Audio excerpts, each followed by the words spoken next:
الحمدللہ رب العالمین والصلاة والسلام علی سید الانبیاء والمرسلین اما بعد فاعوذ باللہ من الشیطان الرجیم بسم اللہ الرحمن الرحیم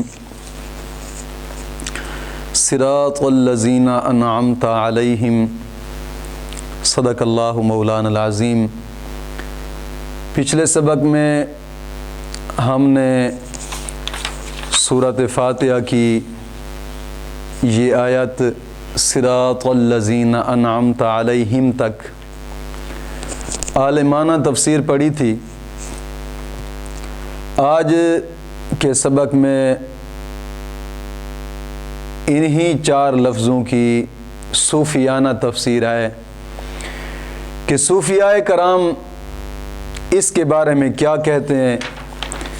پہلے تو عالمانہ تفسیر بڑی تفصیل کے ساتھ ہم نے آپ کو بتائی تھی،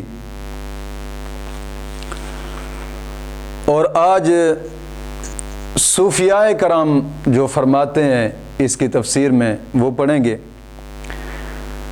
صراط الذین انعمت علیہم،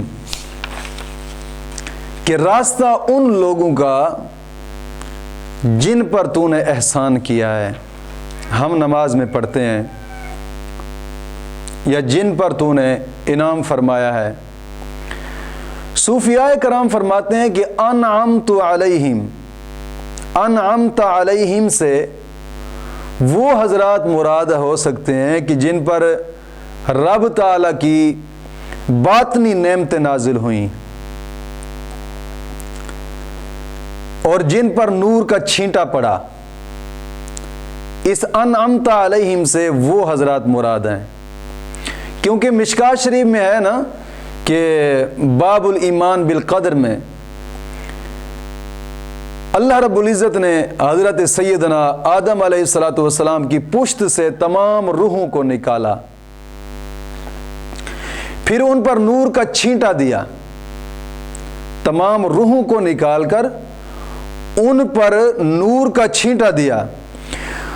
بعض لوگوں پر وہ نور کا چھینٹا پڑا اور بعض لوگوں پر وہ نور کا چھینٹا نہیں پڑا، اور جن لوگوں پر وہ نور کا چھینٹا پہنچا ہے وہ ہدایت پا گئے ہیں، اور جن پر نور کا چھینٹا نہیں پڑا وہ ہدایت سے محروم رہے ہیں، وہ گمراہی میں رہیں گے۔ تو کاملین حق جناب علی اس بات کو اسی نور سے معلوم کر لیتے ہیں، اور عامۃ المسلمین ان کی پیروی کر کے ہدایت پا جاتے ہیں۔ لیکن جو ان سے الگ رہا کاملین حق سے، جو ان سے الگ رہا ہے وہ اندھیرے میں ہے۔ لہذا انعمتا سے مراد اولیاء اور سالکین راہ ہیں۔ صوفیاء کرام کے نزدیک کفار انعمتا علیہم میں داخل ہی نہیں ہیں۔ صوفیاء کرام فرماتے ہیں کہ انعمتا علیہم میں یہ لوگ داخل ہی نہیں ہیں، کیونکہ انہیں کسی قسم کی نعمت نہیں دی گئی۔ صوفیاء کرام فرماتے ہیں کہ یہ دنیاوی جو نعمتیں ہیں نا، یہ دنیاوی نعمتیں بھی ان کو نہیں دی گئیں۔ یہ دنیاوی نعمتیں، مال وغیرہ، یہ سب مسلمانوں کے لیے ہے۔ اور اللہ رب العزت کا قرآن کریم بھی فرماتا ہے، پہلے پارہ میں ایک مثال دی گئی ہے۔ اللہ رب العزت نے فرمایا ہے کہ دنیا کی جتنی بھی نعمتیں ہیں یہ سبھی کی سبھی مسلمانوں کے لیے ہیں۔ جتنی بھی نعمتیں ہم نے بنائی ہیں یہ مسلمانوں کے لیے ہیں۔ یہ ایسے ایک مثال دیتے ہیں بزرگان دین۔ بزرگان دین فرماتے ہیں کہ جناب علی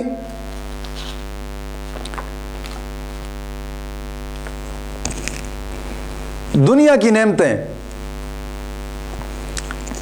ایسے ہے کہ مثال دے کر بزرگ فرماتے ہیں جیسے ایک کسائی جانور ذبح کرتا ہے اس کا حالانکہ ارادہ ہوتا ہے کہ جناب علی اس کا جو گوشت ہے وہ مسلمانوں پر بیچا جائے گا اور مسلمان کھائیں گے، لیکن چھچڑے جو ہوتے ہیں، چھچڑے اور ہڈیاں اور جو چیز غلیظ ہے وہ کتے بلے بھی کھا جاتے ہیں، حالانکہ اس کا ذبح کرنے کا مقصد کتوں بلوں کو کھلانا نہیں تھا، مسلمانوں کو کھلانا تھا، لیکن کتے بلے بھی بیچ میں کھا گئے۔ تو بزرگ علماء فرماتے ہیں اور اولیاء کرام فرماتے ہیں کہ جو دنیا کی تمام نعمتیں ہیں نا، یہ صرف اور صرف مسلمانوں کے لیے ہیں، لیکن ان نعمتوں میں سے یہ جو کافر کتے بلے ہیں یہ بھی کھا جاتے ہیں، لیکن خاص کر ہیں مسلمانوں کے لیے۔ اور بزرگ فرماتے ہیں کہ جو دنیا کی نعمتیں ہیں یہ کافروں کے لیے زحمت ہے، مسلمانوں کے لیے رحمت ہے۔ کافروں کے لیے زحمت ہے، مسلمانوں کے لیے یہ رحمت ہے، کیونکہ مسلمان انہی دنیاوی نعمتوں کو کھا کر اعمال، نیک اعمال میں ترقی کرتا ہے، اور کافر ان کو کھا کر جناب علی اور کفر میں بڑھتا ہے، جس طرح کہ قرآن کریم میں فرمایا گیا ہے نا، وَلَا يَحْسَبَنَّ الَّذِينَ كَفَرُوا أَنَّمَا نُمْلِي لَهُمْ خَيْرٌ لِأَنفُسِهِمْ إِنَّمَا نُمْلِي لَهُمْ لِيَزْدَادُوا إِثْمًا۔ اللہ رب العزت قرآن کریم میں فرماتا ہے کہ ہرگز کافر اس گمان میں نہ رہیں کہ وہ جو ہم انہیں ڈھیل دیتے ہیں کچھ ان کے لیے بھلا ہے، ہم تو اس لیے انہیں ڈھیل دیتے ہیں کہ اور گناہ میں بڑھیں۔ یعنی کہ کافر، وہ حدیث پاک میں بھی آتا ہے کہ نبی اکرم صلی اللہ علیہ وسلم سے پوچھا گیا نا کہ حضور بتائیں کہ بہترین شخص کون ہے؟ حضور نے فرمایا کہ سب سے بہترین شخص وہ ہے کہ جس کی عمر بھی لمبی ہو اور اعمال بھی نیک کرتا ہو، اور سب سے بدترین شخص وہ ہے کہ جس کی عمر بھی لمبی ہو اور اعمال بھی بد کرتا ہو، برے کرتا ہو۔ تو کافر ان نعمتوں کو کھا کر جناب علی، دنیاوی نعمتوں کو کھا کر مزید کفر میں بڑھتے ہیں اور سرکشی میں بڑھتے ہیں۔ تو یہ جو نعمت، دنیاوی نعمتیں ہیں، یہ ان کے لیے زحمت بن جاتی ہیں۔ اس کی مثال یوں بھی سمجھ لیجئے گا کہ مثال کے طور پر کوئی ایک شخص اپنے دوست کو حلوہ کھلاتا ہے، اور دشمن کو وہی شخص زہر آلود حلوہ کھلاتا ہے۔ دوست کو حلوہ صحیح کھلاتا ہے، دشمن کو زہر آلود حلوہ کھلاتا ہے۔ اب دشمن کے لیے تو وہ حلوہ بن گیا زحمت، دوست کے لیے وہ حلوہ رحمت بن گیا، چونکہ اس حلوے سے اس کی طاقت میں اضافہ ہوگا، اور دشمن کے لیے جناب علی اس کی زہر سے اس کی بیماری میں اضافہ ہوگا۔ حلوہ ایک ہی ہے، حلوہ ایک ہی ہے، لیکن تندرست کے لیے وہ رحمت ہے، بیمار کے لیے وہ زحمت ہے۔ تو جو کافر ہیں ان کے دل میں کفر کی بیماری ہے، جو کفر کی ان کی بیماری ہے نا، یہ مالی نعمتیں، دنیاوی نعمتیں کھا کر بھی ان کی بیماری اور بڑھ جاتی ہے۔ تو اس لیے بزرگ علماء فرماتے ہیں کہ جو دنیا کی نعمتیں ہیں یہ سبھی مسلمانوں کے لیے ہیں، کافروں کے لیے نہیں ہیں۔ اور صوفیاء کرام اس آیت کی بنا پر یہ بھی فرماتے ہیں کہ ہر مسافر طریقت کو، ہر مسافر طریقت کو پیر کی ضرورت ہے، ہر مسافر طریقت کو پیر کی ضرورت ہے۔ اور مولانا رومی بھی فرماتے ہیں کہ پیر را بگزی کے بے پیر ای سفر۔ آپ فرماتے ہیں کہ رہنما پکڑ کے بغیر رہنما کی یہ سفر آفتوں، خوف اور خطر سے بھرپور ہے، خوف و خطر سے بھرپور ہے۔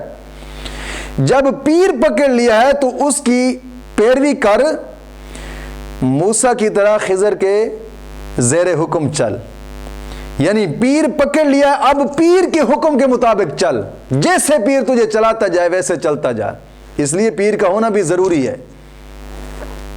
ہر مسافر طریقت کو پیر کی اشد ضرورت ہے۔ جو پیر سے ہٹا نہیں، کسی پیر کا مرید ہوا نہیں، وہ شیطان کا مرید ہو گیا ہے۔ اس لیے دنیا میں پیر کا ہونا، اپنے مرشد کا ہونا ضروری ہے. کوئی نہ کوئی مرشد ہونا چاہیے کہ جس کے حکم اور جس کے جناب علی ہدایت کے اوپر انسان زندگی کا راستہ گزارے. تو یہ بات لمبی ہو جائے گی، یہ تو انشاءاللہ وہ بیعت کی آیتیں جو آگے آئیں گی ان میں تفصیل سے ہم بیان کریں گے. تو اس صوفیانہ بحث سے ایک مسئلہ بھی ثابت ہوتا ہے کہ مسلمانوں کا اجماع یعنی کسی مسئلہ پر اتفاق کرنا شرعی دلیل ہے. سنی صحیح العقیدہ مسلمان ہوں، سنی صحیح العقیدہ مسلمان ہوں، ان کا اجماع کسی مسئلہ پر بھی اتفاق ہو جائے، یہ شرعی دلیل ہے.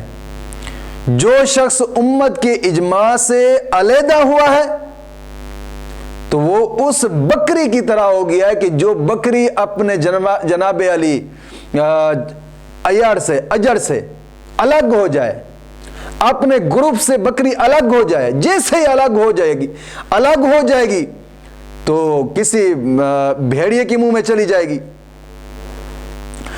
تو جس طرح بھیڑیا اس بکری کو کھا جاتا ہے کہ جو اپنے اجڑ سے الگ ہو جائے، اسی طرح جو شخص مسلمانوں کی جماعت سے، سنی صحیح العقیدہ مسلمانوں کی جماعت سے الگ ہو جاتا ہے، اس کو شیطان بھی گمراہ کر دیتا ہے.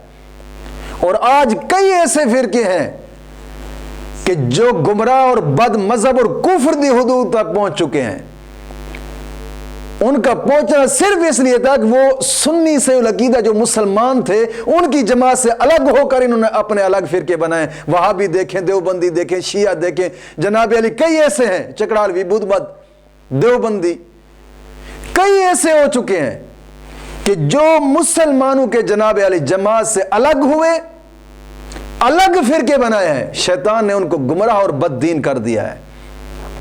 تو اس لیے مسلمانوں کی جو جماعت ہے اس کے ساتھ رہنا ضروری ہے. مسلمان سنی صحیح العقیدہ ہوں، ان کی جماعت کے ساتھ رہیں گے تو ایمان بھی بچ سکتا ہے اور مسلمان کامل بھی ہو سکتے ہیں.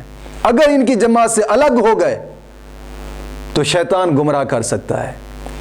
یہ چیز کی صوفیانہ تفسیر اور اس پر جو اعتراضات ہیں وہ انشاءاللہ کل کے سبق میں پڑھیں گے. اللہ رب العزت دین متین کی سمجھ عطا فرمائے.